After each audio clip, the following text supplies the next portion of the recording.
before I heard anything, and I noticed that Scobie was a 2-level school. I thought I was going to get lost.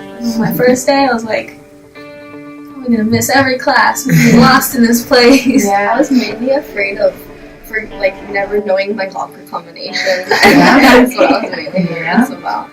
I was homeschooled in 5th grade. I think the first day I got a little bit lost. I couldn't find my first math class. I was scared about falling down the stairs, which happened. I thought it was going to be way worse than what it really was. Ask friends for help, because we're all in the same boat. Don't be afraid of teachers. How is middle school different? You're just really more independent in middle school. You're more on your own. You can do a lot more. Sports, and the robotics, and the adult NJ chess. There's a lot.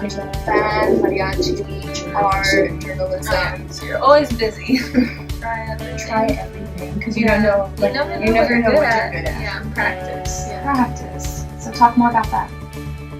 Well, if you're doing sports or clubs and activities, you have your after-school practice or morning practice, and those help a lot. And you end up being really, really good at it.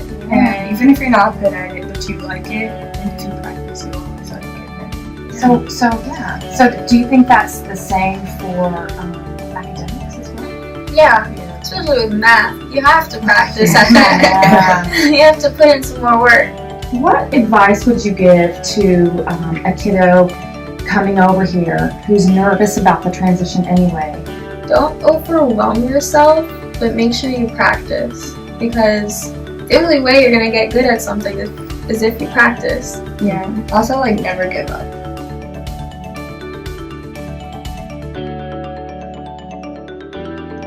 Let your child be more independent.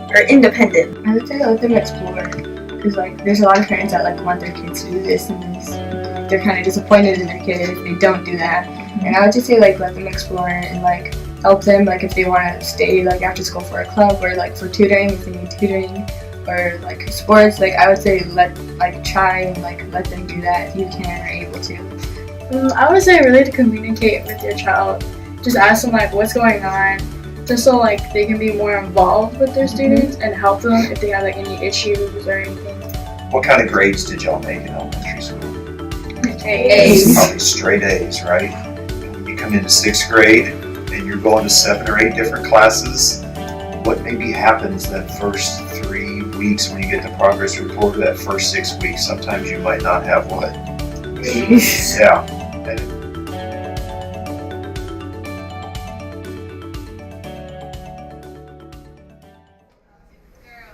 Don't let anyone tell you that you can't do anything, because if somebody puts their mind to it, really it sounds cheesy, but you can do anything you want if you put your mind to it. Hard work, focusing, you gotta keep a focus, you gotta watch you gotta keep your eye on the prize. That you can't let other people kind of bring you down. And no matter what, if it's what you want, then that's what you have. There's nothing stopping you. Okay. So nothing stopping you, no teacher, not a bad grade. We can always fix it. I feel once you get into high school, you understand that even if you had fast friends when you were younger, it'll change when you get older.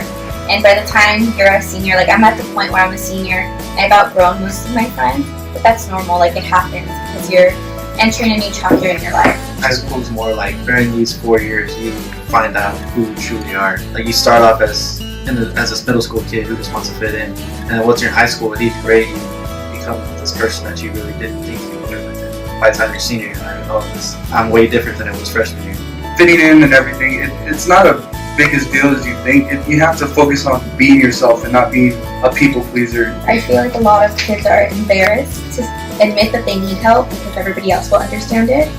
And if they don't ask for help, no one's ever going to help them. It's also, they have to communicate with their parents about it, because if they don't, then their parents aren't going to know what's happening, and they won't be able to get them that extra help or that little push that they can give them to help them overcome whatever they're struggling with. I used to be really bad at speaking. I could not speak in public. I was terrified of talking in front of people. But now I'm a senior and I want to go to school for communications.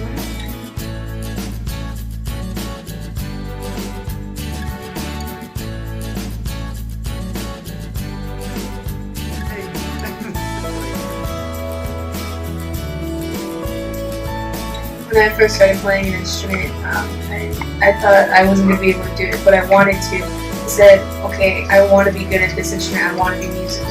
So I practice and practice and practice after school, during my lunch and everything. And now I actually have the chance to go to New York to play with band. Well, in theater, when I first started, I was excited for it, but at the same time I was nervous because every time that I would go up there, I would shake like a this little dog that was in the winter and I was a stray shakes. I was that dog, and I would go up there and just Matthew, and I couldn't even do my slate. And after that, I just got over it, and by the end of the year, I was pretty good at it. And my teacher even wanted me to go into productions, so I went into productions the next year, and I did it also this year. And now recently, in this past play that we did, I was actually the main role. So I really don't know. I just kept on practicing it at home. I would do it in my room. My parents would say I'm weird, but they would always push me through it. They'd be like, "Nah, you're weird. You're talking to yourself." I'm like, "Mom, come on." Hard work beats talent every time. Don't give up on your child ever. That's the worst thing you can do, and just support them and say, you know what, let them know that you're there for them no matter what. They'll still be their parent, and they'll love them forever. And no matter what, that they don't stop them. Be patient with your kids. Not all kids learn at the same pace or the same way. It's also great to emphasize the communication part, because if they don't communicate, they're not really going to know what to do. So they have to communicate to know, okay, here's the problem, and then they can come up with a way together on how to fix it. Like if it comes to tutoring, if it comes to taking them somewhere that could get them the extra help, they just got to communicate. That way they know what's going on. That way they know how to solve this problem.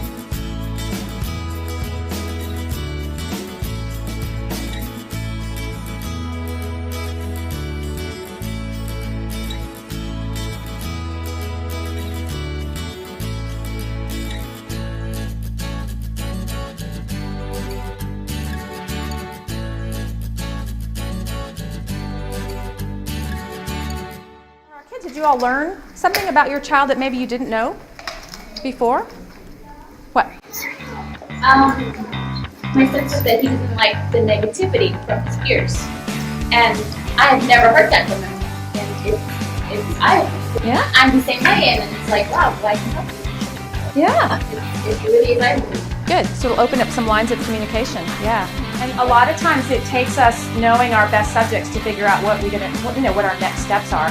So another activity, and we don't have to do this now, but I strongly encourage you all to do this with your kids, is to fill out this document, this How Am I Smart document. It is 2 pages long, and it really gives your kids an idea of their particular learning strengths, their learning styles. And it can actually help them with studying. You study, and so that's also practicing. Yeah.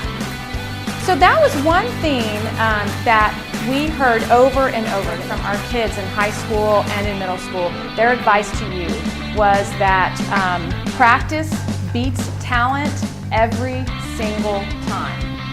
So you will not be good at anything unless you practice it. Now, some people have natural talent, but even then, you still have to grow that natural talent. You still do. But it doesn't matter what it is. You have to, if you want success in something, you have to work hard in it, even at things that are difficult for us. I think that I think depravity will help people become greedy. Because only when you know what it is to want something, that's when you become greedy. Our goal really, as educators and parents, our goal is to push our kids, but it's also to support them at the same time. And so as we're pushing and supporting, the idea is that we're going to open up our thinking. We have some complex problems in our world today, and we need kids that can think about different new ways of doing things. But it's going to take a generation of kids that can really work hard, and kids who have grit to work through the problems, to really think outside the box. And it's going to take your parents, all of us, to support you.